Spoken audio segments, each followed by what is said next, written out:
Yeah, this has been really long, but I forgot. But I'm back. Because, yeah, I am getting out of bed earlier than I normally do. But you can keep doing this. Anyway, Matthew 23. 7 woes to the scribes and Pharisees. Then Jesus said to the crowds, to his disciples, the scribes and the Pharisees sit on Moses' seat. So do and observe whatever they tell you, but not the works they do.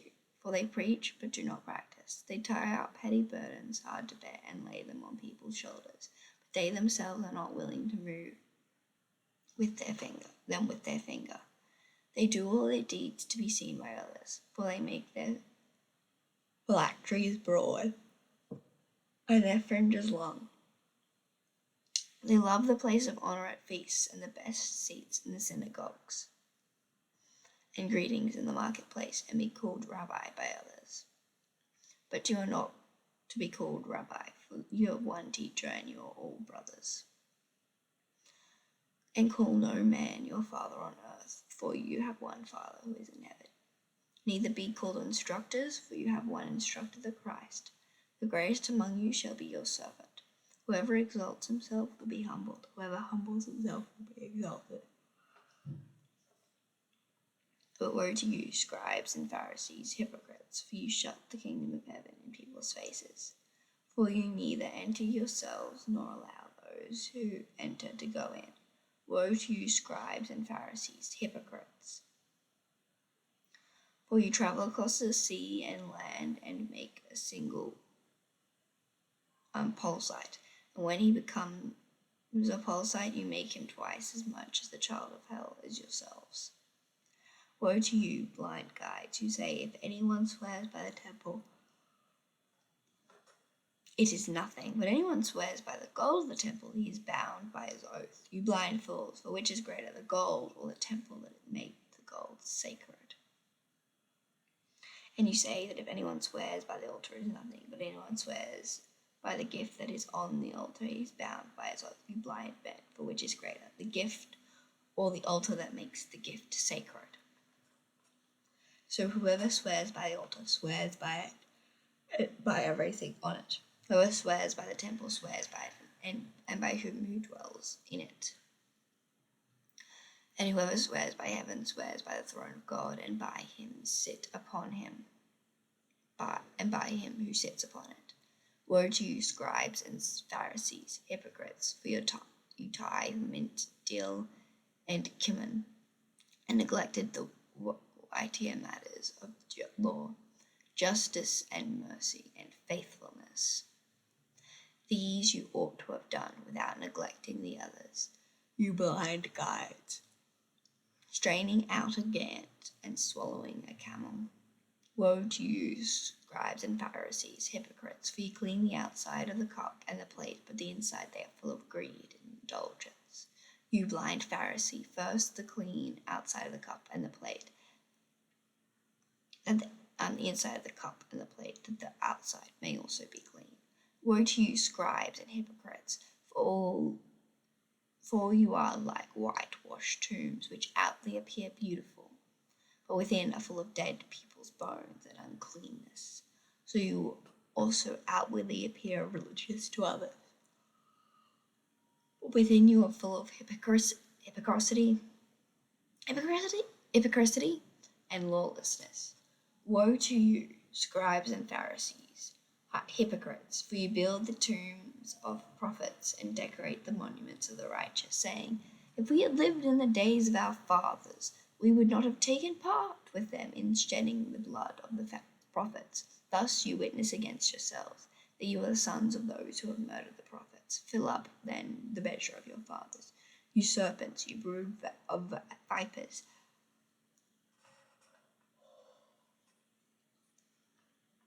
how are you escaping being sentenced to hell? Therefore I send you prophets, wise men and scribes, some of whom you will kill and crucify. Some you will flog in your synagogues and prosecute from town to town, so you may come all the righteous blood shed on earth, from the blood of the righteous Abel to the blood of the Zechariah the son of Barclaf, whom you murdered between the sanctuary and the altar. Truly I say to you, all these things will come upon this generation.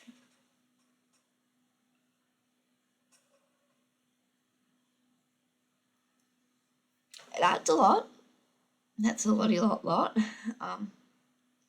It's not even done. Like, that's just the 7 woes to the scribes and Pharisees.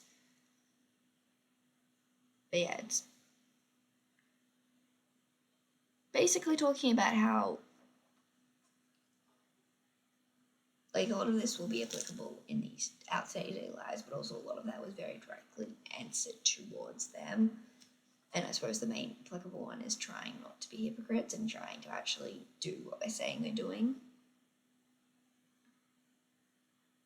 And introspection on ourselves first, and trying to fix ourselves first. Also, it obviously doesn't expect us to be perfect to teach others, because that's impossible and we're human. But he also expects us to acknowledge our own faults and failures. Lament over Jerusalem.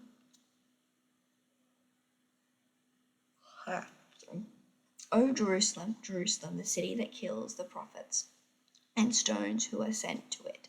How often I would have gathered your children together as hen and gathers her brood under her wings, and you are not willing. See, your house is left desolate, for I tell you, you will not see me again, until you say, blessed is he who comes in the name of the Lord. Okay, that was the final part. Yeah.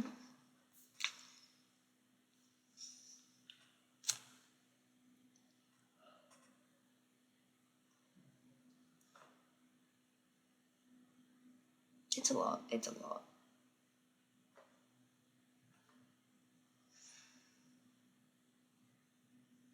That's a lot.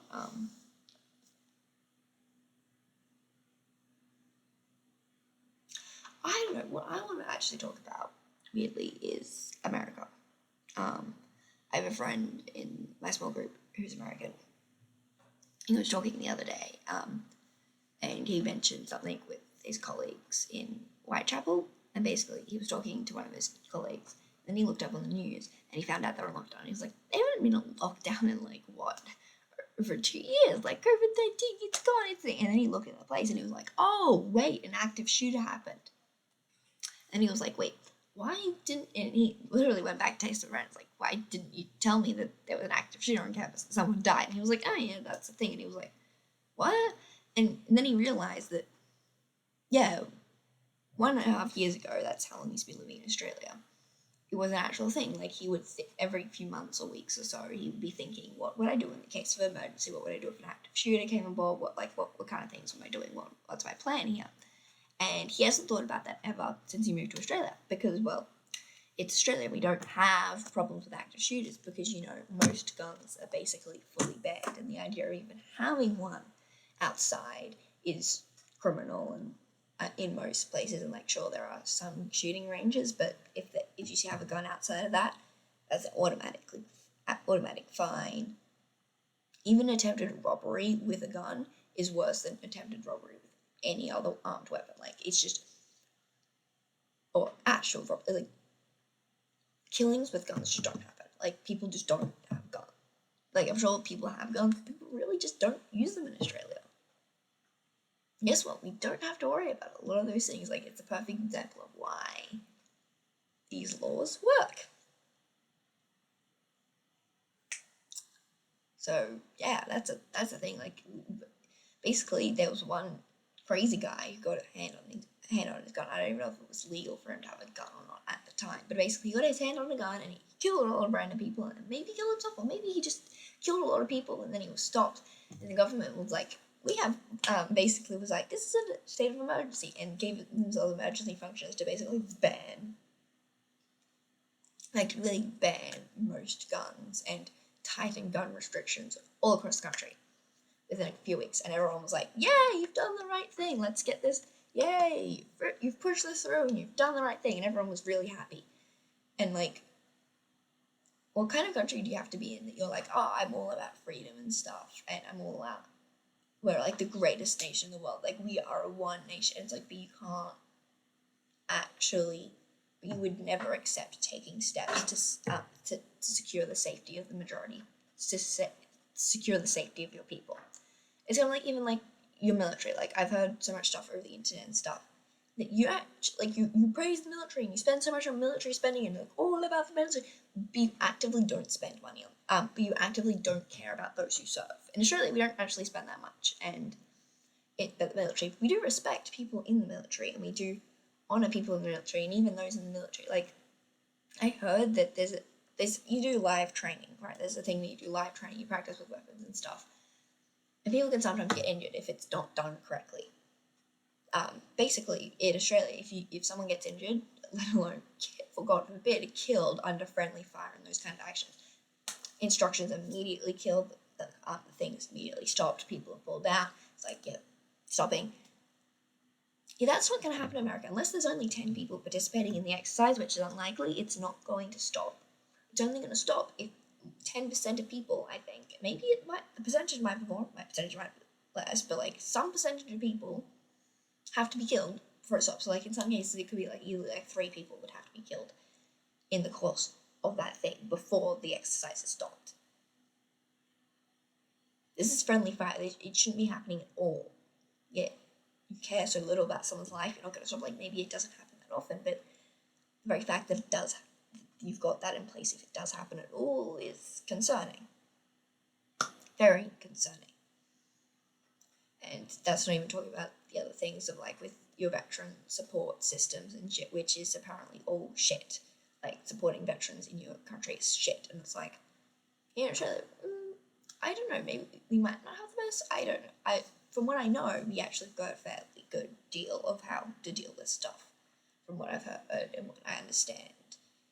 That we actually, take care of our veterans, and sure, it isn't always the best. I do know different things, there's different programs that have to step in to help stuff.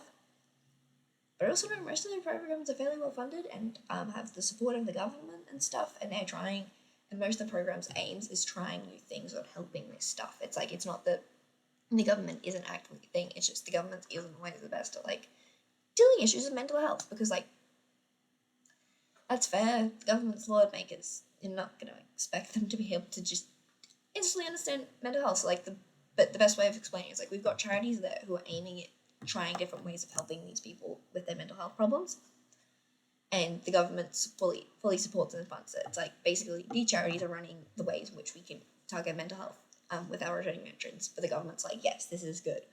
We don't want to have to deal with that because we're not paid psychiatrists. That probably isn't good. Like, I'm sure we're paying psychiatrists and stuff, but also, like, at the same time, we do have a mental health crisis in Australia, and most of our psychiatrists are kind of busy healing everyone else as well. Like, there aren't, and it's very hard.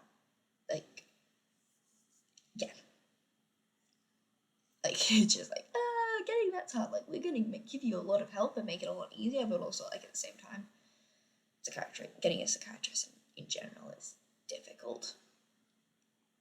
But anyway, that's kind of like off the topic, and that's also only in the last few years. Like, before then, you would have actually gotten a lot more support from the government just to do that, whereas they're fully supporting those kind of things, because they're like, we're trying to deal with the mental health crisis on its own. Please deal with this. But yeah, this is basically like things I've noticed in America, where it's like, oh, you are hypocrites. You are absolutely hypocrites. And it's like, even like your health insurance, you're like, this is all fine and dandy, and I found out it doesn't apply in some fucking states. Like, we were talking about stuff, and I was like, you can't even apply for the private health insurance here. And he's like, yeah, I can't. I'm not allowed. I'm not actually fully I'm not Australian. I haven't got Australian citizenship. I'm just here on a working visa, but it does mean I get money taken out. But it does mean I don't have to pay as much tax, because of the understanding that it's not that I'm not willing to do it. It's that I physically can't. He also has to submit his tax with American tax officers. Like, he doesn't have to pay anything. They just want to know what he's making, which is wild. But yeah, basically, but over there it's like, his mother couldn't go certain places, especially when she was getting older and stuff, or if she was having health difficulties, she couldn't go certain places, or maybe she couldn't leave the state, because if she did and she had a medical crisis over there, they would have to pay the full amount because health insurance wouldn't apply. And it's like, but they could only get one type of health insurance where they lived. I'm sorry, what the fuck is wrong with you that's the way things work, that you can actually have that not working? Like, you're purchasing health insurance, you're not allowed to purchase any other health insurance, and only this one, and you can't even get a fully comprehensive health insurance, and they can just decide any time that it's not going to apply. How can you say that's a system that works? Because it's like, it's not even like, because I've heard some people talk about, it's like thing, it's free market. No, that's not how a free market works. That's not a good deal for anyone. And the very fact that they don't have another option kind of shows that it's not working. Okay?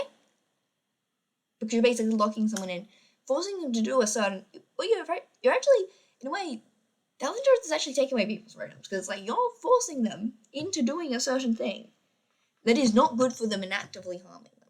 Like, that is not helping them. Like, they can't afford Medicare otherwise. Like, there's a reason people are like, oh yeah, it does definitely support the rich. And I was like, okay, like things, and it's like only well-paying jobs and stuff, and it's kind of like concerning and stuff, but there were times in my life where I thought that there's something that happened in our life that we would have been ruined by for in America. But I'm like, oh, but technically also our jobs probably would have covered health insurance. Like, surely, like, with what my parents do, like, surely it would have been covered. And now I found out that, yes, that is true, but also there's a high chance that it might not have been covered under health insurance because of other shitty reasons in America. Like, sure, my parents' jobs might have had health insurance, but that wouldn't have necessarily covered it. Whereas in Australia, it was covered because, it made sense that it was fucking covered because it was medical insurance and it was needed and it was necessary because it was medical. So yeah, basically, that America, you hypocrites. You talk about being in a great nation, a nation of good people, and it's like, and you can't even criticize your own fucking government. Like, I have patriotism in Australia. I will acknowledge that. Half my patriotism comes from the fact that the ABC exists and we make fun of the government constantly. Like, that's an Australian thing. It's like, I'm proud, we make fun of our politicians. And it's like, yeah, that isn't like America, the idea of even thinking about criticizing the side, both sides, like, not even just one side, like, it's kind of looked down upon. Isn't that shitty? Like, my patriotism comes from the fact that that pointing out faults is okay, and sure, sometimes your voice isn't going to get heard, but it's willing and it's a part of life. And my patriotism comes from the fact that we want to work together for a greater tomorrow, that we want to do things together, a united nation. Sure, we've got the individualistic ideas of America, but it's more in the sense of you're an individual, meaning you're going to know what you're capable of best. Like, we're not going to force you to do what you don't want to do, because what you're going to find is if you're forcing someone to do something, they're not going to enjoy it and they're not going to do it as well. So you get to choose your own destiny. What do you want to do? But it doesn't matter what you're doing. We're all working towards a better tomorrow. We're working towards better healthcare, better education systems, better roads, better things, better social security, better everything. We're working towards that. We're united in that goal. Whereas in America, I can't say that you are. I can't say that you ever have been. And half the reason is because you won't even acknowledge you're not that great. And you haven't been for a while. And a single president is definitely not going to change it. Especially not one who thinks immigrants are fucking useless.